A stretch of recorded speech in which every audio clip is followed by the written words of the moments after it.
샬롬, 안녕하셨습니까? 7월의 마지막 주일, 7월 25일 주일에 하나님의 평안으로 인사드립니다. 무더웠던 여름 건강 잊지 않도록 조심하시고 영육간에 강건하시기를 늘 위해 기도하겠습니다. 저희 살아나서 살리는 교회에서는 오늘도 사도행전 강해가 진행됩니다. 오늘은 사도행전 21장 23절에서 24절을 본문으로 하여 지금 어떤 말에 귀를 기울이고 계십니까? 라는 제목으로 함께 강해를 진행해 보도록 하겠습니다. 먼저 세 번역으로 준비된 말씀을 읽도록 하겠습니다. 그러므로 당신은 우리가 말하는 대로 하십시오. 우리 가운데서 하나님 앞에 스스로 맹세한 사람이 넷 있습니다. 이 사람들을 데리고 가서 함께 정결 예식을 행하고 그들이 머리를 깎게 하고 그 비용을 대십시오. 그러면 사람들은 모두 당신의 소문이 전혀 사실이 아니며 도리어 당신이 율법을 지키며 바로 살아가고 있다는 것을 알게 될 것입니다. 아멘. 인생의 방향은 지금 내가 무엇을 보고 듣고 있는가에 따라 결정되는 것이 아닐까 생각해 봅니다. 내가 원하지 않더라도 계속 특정 일을 반복하여 보거나 특정 말을 반복하여 듣는 것에 노출되어 있다 보면 나도 모르게 내가 원하는 방향이 아닌 본대로, 들은 대로 행동하기도 합니다. 그리고 보고 들은 그것이 사실이 아니라고 해도 맹신하게 되기도 합니다. 특히 유튜브 시대가 시작되면서 눈과 귀를 통해 전해지는 영향력이 삶에 큰 영향을 미치게 되는 것이 일상이 되어버렸습니다. 그래서 눈과 귀의 자극적인 영상이 유행합니다. 눈과 귀를 사로잡지 못하면 아무도 관심을 주지 않기 때문입니다. 내용과 상관이 없어도 자극적인 표지가 아니면 관심을 끌 수가 없고 각종 ASMR이 아주 큰 유행이 되는 이유도 동일합니다. 우리는 실로 보고 듣는 것에 많은 영향을 받습니다. 신앙생활도 마찬가지입니다. 창조주 하나님은 피조물 인간이 보고 듣는 것에 큰 영향을 받는다는 것을 잘 알고 계십니다. 그래서 언제나 우리에게 하나님의 일을 보여주기를 즐겨하십니다. 쉐마라고 명령하시면서 하나님의 말씀에 귀를 기울이라고 말씀하십니다. 이미 오래전부터. 아니, 어쩌면 하나님과 아담과 하와 그 처음부터 하나님은 계속해서 하나님을 바라보라고 말씀하셨고 하나님의 말씀을 보고 들으라고 말씀하셨습니다. 세상을 바라보는 것을 피하고 세상의 방법과 논리와 이론을 듣는 것을 피하라고 말씀하고 계십니다. 어찌 보면 성경은 이 단순한 논리를 우리에게 계속해서 반복해서 말해주고 있는 책인지도 모르겠습니다. 하나님을 보고 하나님을 듣는 것 말입니다. 그리고 보고 들음 중에 하나님께서는 들음을 우선적으로 해야 한다고 말씀해 주셨습니다. 로마서 10장 17절입니다. 그러므로 믿음은 들음에서 나며 들음은 그리스도의 말씀으로 말미암느니라. 아멘. 한번 스스로에게 질문해 보시겠습니까? 나는 지금 무엇을 듣고 보고 있는가? 나는 지금 하나님을 바라보고 있는 것일까? 나는 지금 그리스도의 말씀을 듣고 있는가?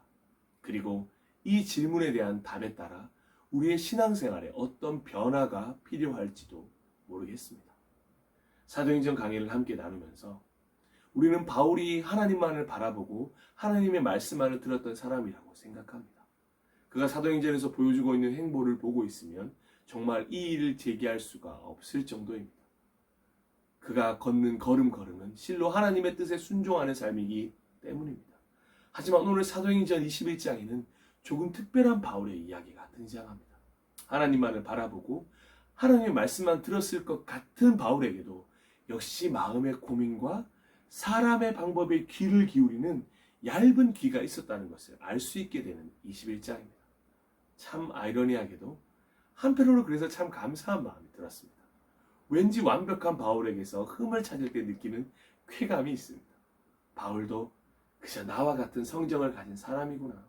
느껴질 때 찾아오는 위로가 있습니다. 그도 역시 오늘 나와 같은 고민을 했던 사람이구나 생각이 되면서 그렇다면 우리 역시 바울처럼 살아갈 수 있다는 생각도 동시에 찾아오게 됩니다.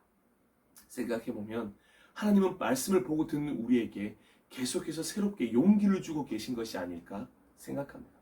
언제나 바울이 위대한 것이 아니고 하나님이 위대한 것이기 때문입니다. 바울 역시 우리와 동일한 고민을 하고 걱정을 하며 두려워했습니다. 하지만 그가 위대한 순종의 행보를 걸을 수 있었던 것은 중간중간 실수하고 실패를 경험했지만 끝까지 하나님을 붙들었기 때문이었습니다. 그렇다면 이제 우리도 마찬가지 아니겠습니까? 하나님이 그렇게 응원하고 계시는 것입니다. 지금 실수 중이더라도 실패 중이더라도 다시 하나님을 붙들면 되는 것입니다. 자, 그러면 사도행전 21장 강해로 한번 들어가 보겠습니다. 유두고라는 청년이 하나님의 은혜로 다시 살아나게 된 드로아에서의 일정을 잘 마쳤습니다. 바울은 걸어서 나머지 일행은 배를 타고 아소를 향하게 됩니다. 아소에 먼저 도착한 일행은 바울이 배를 타고 움직일 수 있도록 준비를 해 주었습니다. 그리고 아소에 도착한 바울과 합류하여 미둘레네로 떠났습니다. 이제 본격적으로 예루살렘을 향하는 일정을 시작하게 된 것입니다. 계속해서 미둘레네를 떠나 기오 맞은편에 이르렀고 다음 날에는 사모에 들리고 3일 후에는 밀레도에 이르게 됩니다. 상당히 고된 일정의 강행군이었습니다. 그렇게 강행군을 해야 할 이유가 있었습니다. 사도행전 20장 16절입니다. 이런 행로를 취한 것은 바울이 아시아에서 시간을 허비하지 않으려고 에베소에 들르지 않기로 작정하였기 때문이다. 그는 할 수 있는 대로 오순절까지는 예루살렘에 도착하려고 서둘렀던 것이다. 아멘. 그래서 바울은 밀레도에서 에베소로 사람을 보내어 교회 장로들을 부르게 됩니다. 그리고 자신이 왜 예루살렘으로 가려고 하는지 말하면서 마치 마지막 유언과도 같은 말을 전하게 됩니다. 여기서 바울의 그 유명한 고백이 등장합니다. 사도행전 20장 24절에서 25절 함께 보도록 하겠습니다. 그러나 내가 나의 달려갈 길을 다 달리고 주 예수께 받은 사명 곧 하나님의 은혜의 복음을 증언한 일을 다 하기만 하면 나는 내 목숨이 조금도 아깝지 않습니다. 나는 여러분 가운데로 들어가서 그 나라를 선포하였습니다. 그런데 이제 나는 여러분 모두가 내 얼굴을 다시 보지 못하리라는 것을 알고 있습니다. 아멘. 그리고 핵심적인 당부를 에베소 교회의 장로들에게 전합니다. 첫째로 자기 자신을 잘 살피고 양떼를 잘 보살필 것. 둘째로 어그러진 것을 말하는 사람들이 나타날 것인데 깨어있어 잘 해결할 수 있도록. 셋째로 하나님과 하나님의 말씀에 붙들려야 한다는 내용입니다. 바울은 이 세 가지 내용을 전한 후 에베소 교회 장로들과 함께 무릎을 꿇고 기도하였습니다. 그리고 모두 실컷 울었습니다. 자신들을 위해 3년 동안이나 밤낮 쉬지 않고 눈물로 자신들을 훈계하며 본을 보여주었던 바울을 이제 다시 볼 수 없다는 생각에 바울의 목을 끌어안고 좀처럼 바울을 보내주지 못했습니다. 하지만 그럼에도 불구하고 보내야만 합니다. 사도행전 20장 38절입니다. 그들을 가장 마음 아프게 한 것은 다시는 자기 얼굴을 볼 수 없으리라고 한 바울의 말이었다. 그들은 배 타는 곳까지 바울을 배웅하였다. 아멘. 그렇게 눈물의 배웅을 뒤로 한 채 바울 일행은 고스와 로도를 거쳐 바다라로 가게 됩니다. 마침 바다라에서 페니키아로 가는 배를 만나게 되어 그것을 타고 떠나게 되었습니다. 하나님이 직접 선장이 되어주시어 순풍에 돛을 단 듯 모든 것이 순조로웠습니다. 그리고 키프로스 섬이 시야에 나타났을 때 시리아로 행선하여 두로에 닿게 되었습니다. 거기에서 배가 잠시 짐을 풀기로 한 것입니다. 하지만 바울 일행은 그 잠시의 시간도 허투루 쓰지 않았습니다. 두로에서도 제자들을 찾아서 만나고 거기에서 1회를 머물게 됩니다. 그런데 자꾸만 두로에 있던 제자들이 바울에게 예루살렘에 올라가지 말라고 간곡히 말하는 것이 아니겠습니까? 단순히 그 말은 인간적인 애정에서 나온 것이 아니라 성령의 지시를 받아서 말하는 것이었습니다. 바울은 그 말에 어떠한 대꾸도 하지 않고 마음에 새겼습니다. 그리고 이제 머물 날이 다 차고 떠날 때가 왔습니다. 사도행전 21장 5절입니다. 그러나 머물 날이 다 찼을 때 우리는 그곳을 떠나 여행길에 올랐다. 모든 제자가 그들의 아내와 아이들과 함께 우리를 성 밖에까지 배웅하였다. 바닷가에서 우리는 무릎을 꿇고 기도를 하고 서로 작별 인사를 나누었다. 그리고 우리는 배에 올랐고 그들은 제각기 집으로 돌아갔다. 아멘. 이번에는 모든 제자들의 아내와 아이들까지 함께 나와 바울 일행을 배웅하였습니다. 예루살렘으로 향하는 바울을 이제 다신 볼 수 없을 것이라는 것을 안다는 듯이 제자들과 모든 가족들은 특별한 배움과 함께 무릎을 꿇고 서로 작별 인사를 나누게 된 것입니다. 두로에서 떠나 드디어 항해를 끝마치고 돌레마이에 이르게 되었습니다. 그리고 그곳에 있던 신도들에게 인사를 나누고 하루를 함께 지내게 되었습니다. 다음 날이 되자 바울은 가이사랴로 떠났습니다. 가이사랴에 도착한 후에는 7 집사 중 한 사람인 전도자 빌립의 집에 들어가서 그와 함께 여러 날을 머물게 되었습니다. 그런데 여기에서 두로에서 있었던 것과 비슷한 일이 일어나게 됩니다. 사도행전 21장 10절에서 12절 말씀 함께 보겠습니다. 우리가 여러 날 머물러 있는 동안에 아가보라는 예언자가 유대에서 내려와 우리에게 와서 바울의 허리띠를 가져다가 자기 손과 발을 묶고서 말하였다. 유대 사람이 예루살렘에서 이 허리띠 임자를 이와 같이 묶어서 이방 사람의 손에 넘겨줄 것이라고 성령이 말씀하십니다. 이 말을 듣고 그곳 사람들과 함께 우리는 바울에게 예루살렘으로 올라가지 말라고 간곡히 만류하였다. 아멘. 한 번도 아니고 2번씩이나 같은 이야기를 듣다 보니 바울의 마음이 흔들리기 시작했습니다. 성령의 지시를 받아서 자신에게 전해주는 말이라고 하니 더욱 그랬을 것입니다. 분명 자신이 예루살렘으로 가면 이젠 정말 죽을지도 모른다는 생각을 하고 있었습니다. 그 상황은 충분히 바울의 예상에 있었습니다. 그런데 바울의 마음을 흔들리게 하는 건 자신을 만류하는 동역자들이었습니다. 성령님께서 이렇게 2번씩이나 말씀하신 것을 보면 앞으로 일어나는 일이 분명했습니다. 그리고 그런 성령님의 음성을 듣고도 자신을 말리는 동역자들의 마음을 왜 바울이 이해하지 못했겠습니까? 그래서 바울은 동역자들에게 이렇게 이야기합니다. 21장 13절 말씀입니다. 그때 바울이 대답하였다. 왜들 이렇게 울면서 내 마음을 아프게 하십니까? 나는 주 예수의 이름을 위해서 예루살렘에서 결박을 당할 것뿐만 아니라 죽을 것까지도 각오하고 있습니다. 아멘. 바울의 결심은 단호했습니다. 그래서 동역자들은 그저 주님의 뜻이 이루어지기를 바랍니다 라는 말로 답을 대신했습니다. 그렇게 빌립의 집에서 며칠이 지나고 바울 일행은 행장을 꾸려서 예루살렘으로 떠나게 되었습니다. 가이사랴에 있던 제자 몇 사람도 함께 동행하였는데 예루살렘으로 가는 중간 키프로스 사람으로 오래전에 제자가 된 나손의 집에서 묵을 수 있도록 안내해 주었습니다. 그 후 드디어 형제들이 자신을 반갑게 맞아주는 예루살렘에 도착했습니다. 그리고 다음날 야고보를 만나러 간 바울 일행입니다. 그런데 거기에는 원로 장로들도 함께 모여 있었습니다. 21장 19절입니다. 바울은 그들에게 인사한 뒤에 자기의 봉사활동을 통하여 하나님께서 이방 사람 가운데서 행하신 일을 낱낱이 이야기하였다. 아멘. 바울의 이야기를 듣고 하나님께 영광을 돌리는 무리였습니다. 그런데 그런 행동도 잠시뿐 이어지는 대화가 전혀 다른 이야기였습니다. 야고보와 장로들은 현실적인 문제 때문에 모여 있었던 것입니다. 그것도 바울이 온다는 소식 때문에 생긴 문제였습니다. 사도행전 21장 20절에서 22절입니다.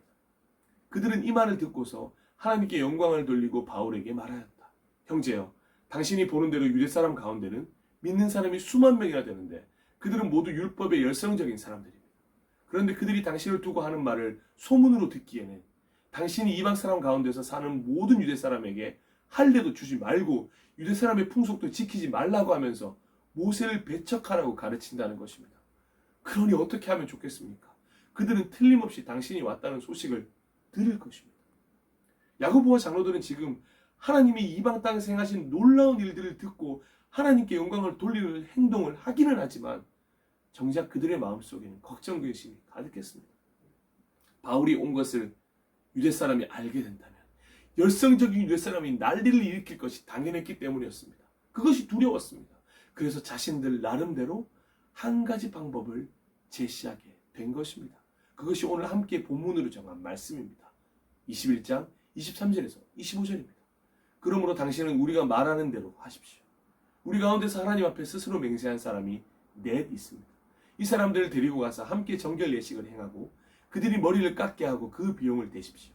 그러면 사람들은 모두 당신의 소문이 전혀 사실이 아니며 도리어 당신이 율법을 지키며 바로 살아가고 있다는 것을 알게 될 것입니다. 신도가 된 이방 사람들에게는 우상의 제물과 피와 목매어 죽인 것과 음행을 삼가야 한다는 것을 우리가 결정해서 써 보냈습니다. 정말 현명하고 좋은 방법처럼 느껴지십니까? 우리는 지금 야고보와 장로들이 제안하고 있는 이 방법을 언제나 경계해야 합니다. 그들은 지금 성령님의 지시나 하나님께 기도한 후의 결정이 아니라 자신들이 생각할 때 가장 좋은 방법을 제시하는 것입니다. 이런 제안을 바울이 받아들이긴 하겠습니까? 이때까지 두 번이나 성령의 지시를 통해 확신하면서 자신을 만류하는 동역자들에게 죽기까지 하나님을 위해 일하겠노라라고 고백했던 바울이 아닙니까? 아무리 열성적인 유대 사람이 두렵다고 해도, 그 숫자가 수만이 넘는다고 해도, 죽는다고 해도 두렵지 않았던 바울이 야고보와 장로들의 제안을 받아들일 리가 없습니다. 그런 방법은 필요 없습니다. 저는 죽을 각오를 하고 있습니다라고 바울은 말할 것입니다. 그런데 저의 예상은 완전히 빗나갔습니다. 지난 두 번의 반복이 바울의 마음을 흔들리게 만든 것이 사실이었던 것입니다. 사실 바울도 두려웠습니다. 예루살렘에 들어오긴 했지만 사실 바울도 동역자들의 말처럼 오고 싶지 않았을 수도 있겠다는 생각이 들었습니다.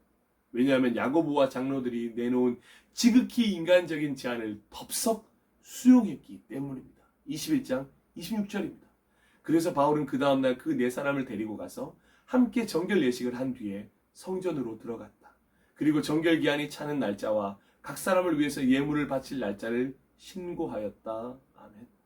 이런 방법을 쓸 필요가 없다는 것을 너무도 잘 알고 있었던 바울이었지만 그는 두려움으로 인하여 이 방법을 사용하게 됩니다. 하나님 앞에 스스로 맹세한 네 사람과 함께 정결 예식을 하고 성전으로 들어가게 됩니다. 소위 의식을 한 것입니다. 그런데 중요한 포인트는 이것입니다. 두로에 있었던 동역자들도 성령님의 지시를 받았고 가이사랴에서도 성령의 지시를 받고 찾아온 아가보였지만 지금 이 순간에는 성경 어디를 찾아봐도 성령의 지시를 받아서 이런 행동을 하고 있는 것이 아닙니다. 그러니 이 행동은 하지 말아야 할 행동이었습니다. 예루살렘으로 가는 길에는 죽음까지 각오했던 바울은 예루살렘에 도착하고 보니 모든 것이 두려워진 것입니다. 그래서 하나님을 바라본 것이 아니라 유대 사람 수만 명을 바라보게 되었고 하나님의 말씀을 들은 것이 아니라 사람들의 방법을 듣게 된 것입니다. 이런 바울의 모습을 이해하지 못하는 것은 아닙니다. 오히려 친근합니다. 우리의 일상이기 때문입니다. 평상시에 아무 일 없을 때는 믿음을 가진 그리스도인으로 살다가 결정적인 순간에 그 믿음을 버릴 때가 너무나도 많은 우리가 아니겠습니까? 바울도 우리와 동일한 사람이라는 것이 다시 한번 느껴지는 순간입니다. 이제 야고보와 장로들의 제안을 행했으니 모든 것이 잘 해결되고 자신을 죽이려고 하는 유대 사람들의 마음이 사그러질 것이라고 바울은 기대했습니다. 하지만 이번에는 바울의 기대가 완전히 빗나가고 말았습니다. 사도행전 21장 27절에서 31절을 천천히 한번 보도록 하겠습니다. 그 이래가 거의 끝나갈 무렵에 아시아에서 온 유대 사람들이 성전에서 바울을 보고 군중을 충동해서 바울을 붙잡아 놓고 소리쳤다. 이스라엘 동포 여러분 합세하여 주십시오. 이 자는 어디에서나 우리의 민족과 율법과 이것을 거슬러서 사람들을 가르칩니다. 더욱이 이 자는 그리스 사람들을 성전에 데리고 들어와서 이 거룩한 곳을 더럽혀 놓았습니다. 이는 그들이 에베소 사람 드로비모가 바울과 함께 성내에 있는 것을 전에 보았으므로 바울이 그를 성전에 데리고 들어왔으리라고 생각하였기 때문이다. 그래서 온 도시가 소란해지고 백성들이 몰려들어서 바울을 잡아 성전 바깥으로 끌어내니 성전 문이 곧 닫혔다. 그들이 바울을 죽이려고 할 때에 온 예루살렘이 소요에 휘말려 있다는 보고가 천부장에게 올라갔다. 아멘. 이제 조금만 더 지나면 정결 예식이 끝나기 때문에 모든 것이 다 잘 될 것이라고 안심하고 있었을 바울이었습니다. 하지만 아시아에서 온 유대 사람들은 성전에서 바울을 보자마자 붙잡게 됩니다. 그리고 그들의 가장 큰 주특기인 군중 충동을 시작하였습니다. 함께 있지도 않은 드로비모를 바울이 성전에 데리고 들어왔을 것이라고 생각하면서 바울이 거룩한 성전을 더럽힌다고 소리치기 시작했습니다. 그 소리를 듣자 온 도시가 소란해지고 백성들이 몰려들어서 바울을 잡아 성전 바깥으로 끌어냈습니다. 그리고 성전 문이 닫혔습니다. 그런데 이상하게도 바울을 도와주는 사람이 아무도 없습니다. 함께 정결 예식을 진행 중이던 하나님 앞에 스스로 맹세한 넷은 도대체 어디에 있는 것일까요? 야고보와 장로들은 어디 있을까요? 바울이 오면 이런 일이 일어날 줄 알았던 그들의 예상이 맞았기에 숨기 급급했을까요? 바울이 선교 여행 때 만난 동역자들과는 너무도 다른 동역자들의 모습입니다. 바울은 성령님이 보여주고 들려주신 그대로 백성들에게 붙들려 고초를 당하기 시작합니다. 예수님이 십자가에 달리실 때 이런 상황이었을까요? 백성들은 바울을 죽이려고 마구 때리기 시작했습니다. 그리고 이 소식은 곧 도시의 치안을 담당하던 천부장에게 전해지게 되었습니다. 천부장은 곧 백부장과 병사들을 거느리고 그 사람들에게 달려갔습니다. 백성들은 천부장과 군인들을 보자 바울을 때리는 것을 멈추었습니다. 천부장은 바울이 얼마 전에 폭동을 일으키고 4,000명의 자객을 이끌고 나간 이집트 사람이라고 생각해서 바울을 쇠사슬 둘로 결박하라고 명령하였습니다. 결박한 후 바울에 대해서 이것저것 물어보려고 하였으나 무리들이 저마다 소리를 지르는 바람에 사건의 진상을 도무지 알 수 없어서 바울을 병영 안으로 끌고 가라고 명령했습니다. 화가 난 군중이 얼마나 난폭하게 굴었는지 군인들이 바울을 둘러매고 가야 할 정도였습니다. 원래 이렇게 될 것을 예상한 바울이었습니다. 그래서 죽음까지 각오하고 예루살렘으로 온 것입니다. 그리고 자신을 이렇게 예루살렘으로 보내신 이유가 있을 것이라고 믿고 있었습니다. 자신의 죽음과 바꾸어가면서까지 하나님이 하셔야 할 일이 있다면 기꺼이 감당하겠노라 고백하면서 온 예루살렘입니다. 마치 스데반의 죽음을 통하여 사울이라는 존재가 바울이 된 것처럼 하나님은 바울 자신의 죽음을 통하여 분명히 하나님의 일을 이어가실 것이라는 확신도 가지고 있었습니다. 그래서 끝까지 바울은 하나님의 음성에 귀를 기울여야 했고 하나님만 바라보아야 했습니다. 하지만 중간에 흔들림이 있었습니다. 두려움 때문에 사람의 방법을 선택했던 바울이었습니다. 그럴듯한 제안이 좋은 길처럼 보였습니다. 그 순간 하나님의 음성을 듣던 귀가 사라지고 그 방법을 듣게 된 바울이었습니다. 하지만 결과는 동일했습니다. 아니, 오히려 바울이 성전에 있었던 것이 더 큰 소동이 되어 바울은 자신이 생각했던 것보다 훨씬 더 큰 고초를 겪게 된 것입니다. 하지만 여기 또 하나 다른 반전이 우리를 기다리고 있습니다. 바울은 천부장에 의해 병영으로 끌려가면서 빙긋 웃었을 것이라고 저는 생각합니다. 온몸이 만신창이가 되어 군인들에 의해 둘러매어져 있는 상황이었지만 오히려 바울은 하나님의 뜻을 발견했으리라 생각됩니다. 오히려 하나님께서 자신의 어리석은 선택을 전화위복의 기회로 삼으셔서 한 사람이라도 더 많은 사람들에게 복음을 들려줄 수 있는 기회를 만드셨다는 생각이 드니 감사한 마음마저 들었을 것입니다. 왜냐하면 의도치 않게 온 도시의 사람들을 한 곳으로 모을 수 있었기 때문입니다. 하나님은 바울과 여전히 함께하고 계십니다. 이 고난 속에서도 바울이 잠시 인간의 방법을 선택했을 때도 하나님은 여전히 바울과 함께하고 계십니다. 바울은 다시 하나님을 바라보게 됩니다. 다시 하나님이 자신에게 들려주셨던 말씀에 귀를 기울이고 기억해 냈습니다. 사도행전 9장 15절에서 16절입니다. 너는 내 이름을 이방 사람들과 임금들과 이스라엘 자손들 앞에 가지고 갈 내가 택한 내 그릇이다. 내가 내 이름을 위하여 얼마나 많은 고난을 받아야 할지를 내가 너에게 보여주겠다. 아멘. 그렇게 하나님을 바라보고 하나님의 말씀에 귀를 기울이니 드디어 오히려 지금 자신이 처한 상황이 복음을 전하기 위한 절호의 찬스라는 사실을 깨닫게 된 것입니다. 마치 요셉의 고백이 생각나는 순간입니다. 창세기 50장 20절의 고백입니다. 형님들은 나를 해치려고 하였지만 하나님은 오히려 그것을 선하게 바꾸셔서 오늘과 같이 수많은 사람의 생명을 구원하셨습니다. 아멘. 바울의 순간 잘못된 선택을 통해 온 도시에 소동이 일어나게 되었지만 하나님은 오히려 그 상황을 선으로 바꾸셔서 수많은 사람의 생명을 구원하기 위한 복음 선포를 할 수 있는 상황으로 만드신 것입니다. 이어지는 사도행전 21장 37절에서 39절 말씀입니다. 바울이 병영 안으로 끌려 들어갈 즈음에 그는 천부장에게 한 말씀 드려도 되겠습니까? 하고 물었다. 천부장이 당신은 그리스말을 할 줄 아오. 그러면 당신은 얼마 전에 폭동을 일으키고 4,000명의 자객을 이끌고 광야로 나간 그 이집트 사람이 아니오? 하고 반문하였다. 바울이 대답하였다. 나는 길리기아의 다소 출신의 유대 사람으로 그 유명한 도시의 시민입니다. 저 사람들에게 내가 한마디 말을 하게 허락해 주십시오. 아멘. 하나님께서 천부장을 보내신 것입니다. 그리고 그 천부장을 통하여 바울의 목숨을 살리신 것은 물론이요, 바울이 예루살렘에서 해야 할 일, 즉 복음을 전할 수 있는 방법을 열어주신 것입니다. 바울은 그리스어로 천부장에게 자신을 길리기아 다소의 시민이라고 말하면서 사람들에게 한마디 말을 할 수 있도록 부탁하게 됩니다. 그러자 천부장은 그 부탁을 들어주게 됩니다. 사도행전 21장 40절입니다. 천부장이 허락하니 바울은 층계에 서서 무리에게 손을 흔들어 조용하게 하였다. 잠잠해지자 바울은 히브리 말로 연설을 하였다. 아멘. 이렇게 예루살렘 온 도시의 사람들이 복음을 들을 수 있는 기회가 생긴 것을 끝으로 사도행전 21장은 막을 내립니다. 후반부가 너무 기대되는 한편의 영화 전반부를 본 듯한 느낌이 듭니다. 그리고 예루살렘에 도착하기 전에 있었던 두 번의 성령의 지시와 동역자들의 만류, 바울의 뚝심, 그것과 대조되는 예루살렘에 도착 후 야고보와 장로들의 제안을 수용한 바울의 모습이 교차되어 잔상을 이루는 듯 합니다.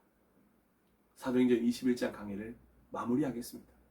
모두 느끼셨던 것처럼 바울은 끝까지 하나님을 바라보고 하나님의 말씀을 들어야 했습니다. 예루살렘에 도착하기 전까지 바울은 충분히 그렇게 하려고 마음을 먹고 있었습니다. 우리도 마찬가지입니다. 주일 예배를 드리고 나면 새로운 한 주도 말씀으로 살겠노라, 승리하며 살겠노라, 기도하며 사랑하며 하나님을 바라보며 하나님의 말씀을 들으며 살겠노라 결심합니다. 하지만 세상에 도착하고 나면 그 결심들이 무너질 때가 너무나도 많습니다. 세상의 방법, 세상의 논리, 사람의 뜻에 따르기 시작합니다. 그 방법이 더 옳아 보이고 세상에서 해오는 제안이 더 합리적인 것 같고 그 방법과 제안이 정말 최고의 방법이라고 생각하게 됩니다. 그래서 어느새 자신도 모르게 주일 예배 후 가졌던 결심은 까맣게 잊어버리게 되는 것입니다. 하지만 잊지 마십시오. 그런 상황에서도 하나님은 우리와 여전히 함께 하십니다.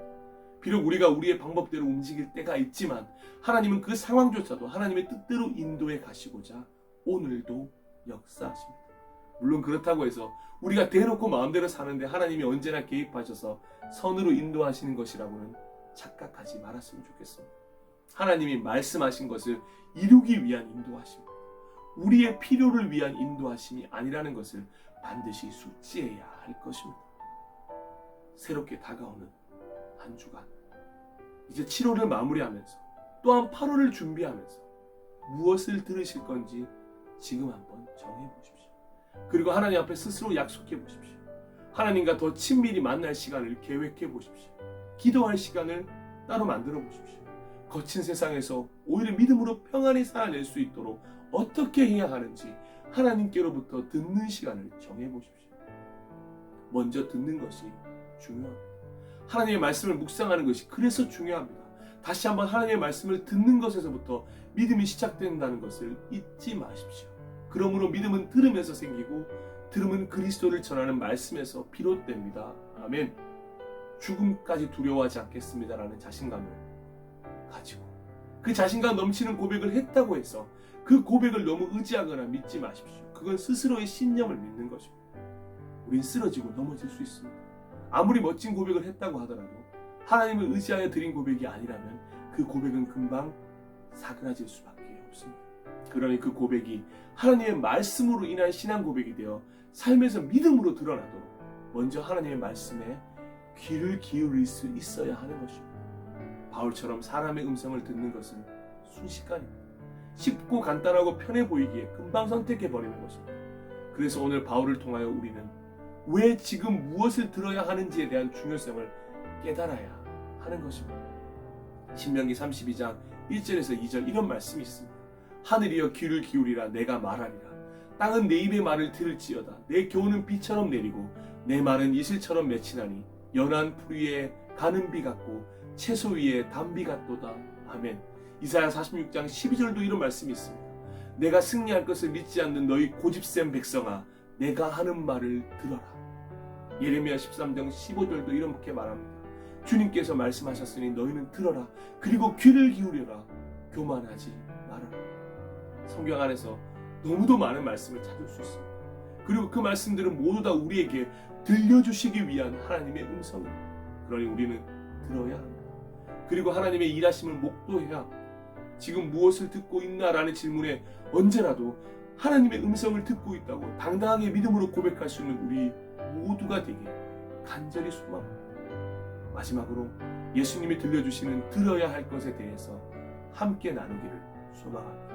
새로운 한 주간 잘 보고 잘 듣고 잘 사는 귀한 한 주간이 되시기를 축복합니다. 마가복음 12장 29절에서 31절 말씀입니다. 예수께서 대답하셨다. 첫째는 이것이다. 이스라엘아 들어라. 우리 하나님이신 주님은 오직 한 분이신 주님이시다. 내 마음을 다하고 내 목숨을 다하고 내 뜻을 다하고 내 힘을 다하여 너의 하나님이신 주님을 사랑하여라. 둘째는 이것이다. 내 이웃을 내 몸과 같이 사랑하여라. 이 계명보다 더 큰 계명은 없다. 아멘. 함께 잠시 기도하도록 하겠습니다.